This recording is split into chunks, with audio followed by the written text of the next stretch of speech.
Bakpia tidak hanya dibuat di Yogyakarta. Di Salatiga, Jawa Tengah ternyata ada bakpia yang khas. Koresponden CNN Indonesia Roby Sofwanamin dan jurnalis foto Probo Kusartoyo akan mengajak kita ke kota berjuluk The Schoonste Stad van Midden-Java atau kota paling bersih di Jawa Tengah untuk mengikuti proses berliku membuat bakpia. Seperti apa prosesnya? Ini dia informasinya.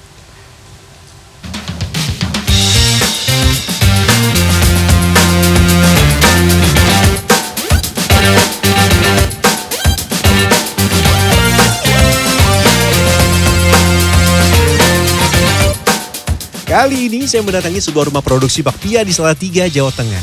Tempat pembuatan bakpia di desa Tingkir Lor, kecamatan Tingkir ini sudah buka sejak 1980. Setiap hari belasan pekerja di sini memproduksi bakpia.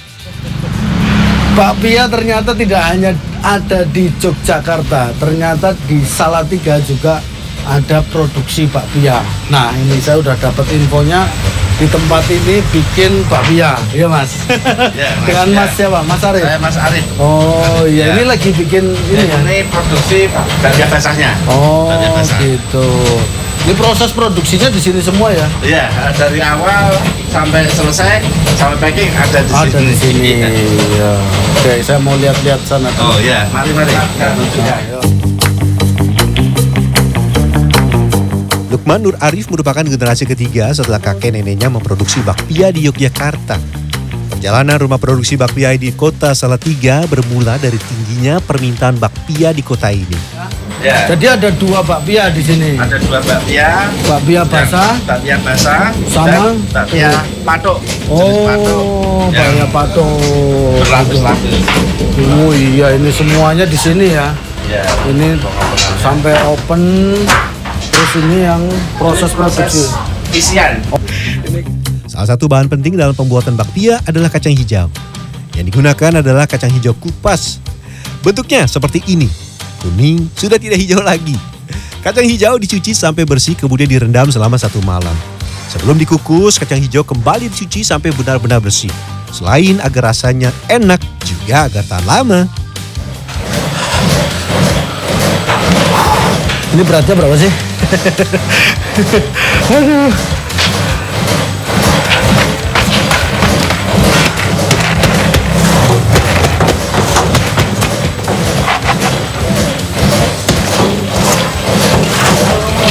Satu dandang ini fokusnya kapasitasnya berapa Mas? Berapa? 25 kilo. Jadi ini 25 kilo. Sekali masak 25 kilo. Memasak kacang hijau sampai matang membutuhkan waktu yang cukup lama, yaitu 1,5 jam. Karena jumlah yang dimasak ini banyak. Itu tadi kita udah kasih lubang ya. Pakai ini. Ini kasih lubang seperti ini tujuannya biar uapnya itu naik sampai atas ya. Uapnya biar naik sampai atas jadi matangnya itu rata. Dan ini tinggal kita tutup. Kita tutup seperti ini. Ininya biar kering. Ini dibiarkan selama 1,5 jam. Dalam sehari, proses memasak kacang hijau untuk isian bisa dilakukan beberapa kali. Pada hari biasa bisa 4-6 kali memasak tergantung permintaan. Namun pada musim liburan khususnya lebaran, proses memasak kacang hijau bisa berlangsung 24 jam tanpa henti. Setelah matang, selanjutnya kacang hijau diangkat seperti ini. Hati-hati ya, panas. Kacang hijau yang sudah matang dan sudah diangkat lalu digiling. Proses penggilingan juga sudah menggunakan mesin, sehingga cukup mudah, tinggal pencet mesin jalan. Kacang hijau dimasukkan dan sudah jadi halus. Wah, cepat kan? Setelah seluruh kacang hijau digiling, tahap selanjutnya adalah menyangrai. Proses ini tujuannya untuk menghilangkan kadar air di dalam kacang hijau yang sudah halus. Menyangrai kacang hijau membutuhkan tenaga yang cukup besar. Karena selain jumlah yang disangrai cukup banyak, alat yang digunakan untuk menyangrai juga lumayan berat. Ininya aja beratnya mungkin ada sekitar berapa ya? 5 kilo ada ya. 5 kilo lebih. Nah, belum lagi nih yang digoreng. Aduh. Setelah disangrai selama kurang lebih 30 menit sampai maksimal 1 jam, kacang hijau ditampung di dalam wadah untuk didinginkan dan siap diolah menjadi bakpia. Oh ya, jangan sampai ketinggalan. Selain garam dan gula, ketika kacang hijau hampir matang, tambahkan bawang goreng seperti ini. Biar gurih dan enak tentunya.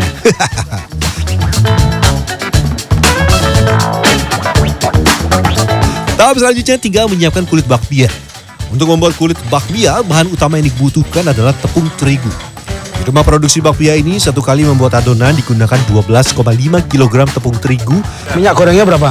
3. 1, coba sini. 2. Nah, udah. 3 ini. 1, 2, 3. Udah. Mentega. Nggak pakai mentega. Oh, nggak pakai. Nah, bedanya kalau yang basah nggak pakai, kalau yang kering pakai mentega. Terus telur. Nggak pakai telur. Oh, nggak pakai telur juga. Nah, itu bedanya lagi. Ternyata bedanya ada 3. Kasih air. Berapa banyak? 3 gayung. Hah? 3 gayung.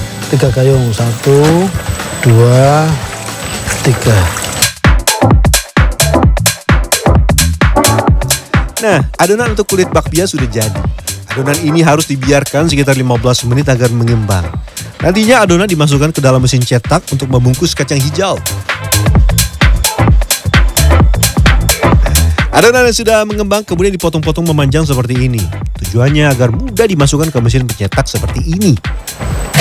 Kalau yang bakpia basah itu proses produksinya relatif lebih gampang karena sudah menggunakan mesin seperti ini.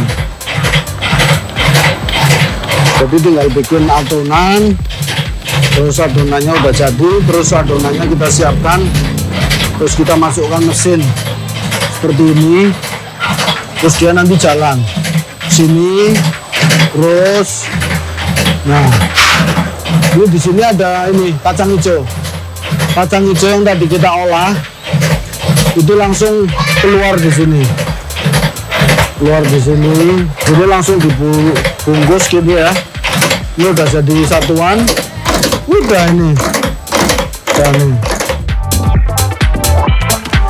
Semua bulatan bakpia yang sudah jadi ditampung di wadah atau loyang untuk dimasukkan ke oven. Sebelum dimasukkan ke oven, bulatan bakpia ini didiamkan lagi agar mengembang menjadi lebih besar. Sekitar 15 menit lagi. Selanjutnya adalah proses memasak atau oven. Sambil menunggu bakpia mengembang, saya penasaran dengan proses pembuatan bakpia patuk. Perbedaan bakpia basah dan bakpia patuk ini terletak pada kulit dan proses pembuatannya. Bakpia patuk kulitnya tidak menggunakan pengembang, melainkan mentega dan telur. Bakpia patuk juga dibuat dengan tangan satu persatu. Kalau ini yang sedang kita buat itu namanya apa, Pak? Mana? Bakpia patuk. Yeah. Nah, bakpia patuk bedanya sama yang tadi, kalau ini pakai manual seperti ini, kalau tadi itu pakai mesin. Kalau manual seperti ini. Kacang hijaunya taruh dalam, terus dibungkus seperti ini. Set. Nah, udah. Ini langsung masuk sini. Secara tampilan, bakpia basah dan bakpia patuk ini berbeda. Bakpia basah mengembang, sementara bakpia patuk tidak mengembang. Keduanya sama-sama dipanggang dalam oven. Bedanya, durasi memanggang bakpia basah lebih cepat. Memang kelihatannya hampir sama, tapi nanti hasil akhirnya beda. Kalau ini dibiarkan mengembang dulu, kalau ini tidak, langsung habis ini dipanggang. Nanti kita cek ya. Kita cobain bedanya yang basah sama yang kering seperti apa setelah matang. Agar tidak gosong, bakpia yang dimasukkan ke dalam oven harus dicek setiap 5 menit sekali. Dan harus dibolak-balik agar matangnya merata. Jadi putar balik, ceret, udah balik semua. Sementara untuk bakpia kering atau patuk, proses membaliknya harus satu persatu seperti ini. Jika menggunakan teknik seperti bakpia basah, maka akan hancur atau ambyar. Tidak hanya itu, proses memanggang bakpia patuk juga butuh waktu lebih lama. Kalau yang basah, dalamnya ini.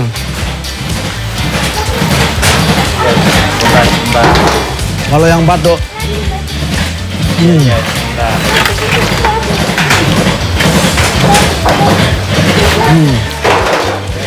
ini kulitnya kering. Selanjutnya proses pengemasan. Untuk bakpia basah, pengemasan menggunakan plastik seperti ini. Sementara untuk bakpia patuk atau kering, pengemasannya menggunakan kotak. Menurut Lukman Nur Arif, bakpia memang berasal dari Yogyakarta. Tapi sekarang sudah berkembang di Salatiga dan Semarang. Awalnya dari Jogja ya, dari Jogja. Ini usaha turun-temurun dari keluarga. Jadi dari mbah saya, orang tua dari ibu saya yang ada di Jogja. Dulu di sana bikin pia, kemudian pemasarannya sampai ke Salatiga, Boyolali, sampai Salatiga waktu itu tahun 79. Terus karena di sini pasarnya bagus, terus pindah di Salatiga, cari tempat untuk produksi di Salatiga seperti itu. Sampai sekarang. Sampai sekarang, alhamdulillah.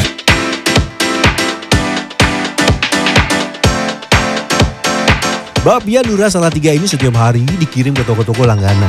Tapi penjualan terbanyak adalah melalui pedagang asongan. Sedikitnya ada 18 pedagang asongan yang setiap hari memasarkan bakpia di pintu keluar jalan tol Salatiga dan di terminal bis. Ini di sini ada sekitar 18 orang yang jualan ini bakpia seperti ini. Mereka jualan khusus di bus-bus yang keluar di exit tol Salatiga. Dan satu bungkus ini dijual 10.000. Mereka per hari bisa dapat sampai 100 bungkus. Coba kalau untungnya 5.000 berapa, lumayan kan? Robi Sofwan Amin, Probokus Hartoyo, Salatiga, Jawa Tengah.